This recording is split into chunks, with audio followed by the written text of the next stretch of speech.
Hi, my name is Rory Sutherland and welcome to the Vizeum Spotlight series.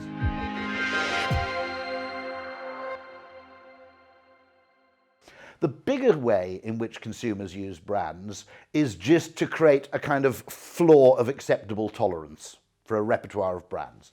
So the biggest thing is not the difference between brand A and brand B. It's the difference between brands which are universally regarded as probably okay and brands which aren't. So in valuing brands purely by benchmarking yourself against other very successful brands, you're probably making a mistake in attaching a value to the brand. The real value of a brand is it is a fantastic way of avoiding oblivion. In fact, we don't choose brands so much as we use brands to help us choose. And I think the marketing bubble probably fails to notice this because it has a Weltanschauung or worldview in which brands are always completely at the centre. And I'm not sure mentally that's an accurate case.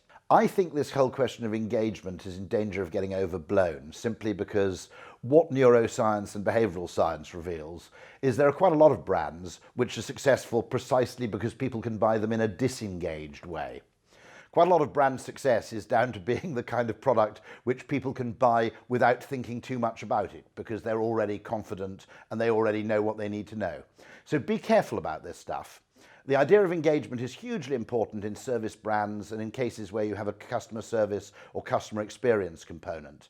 But the idea that what works for a hotel chain should equally well work for a carbonated drink, I think is a bit of a dangerous notion. The human brain disproportionately derives meaning from the things a brand does that it doesn't actually have to do.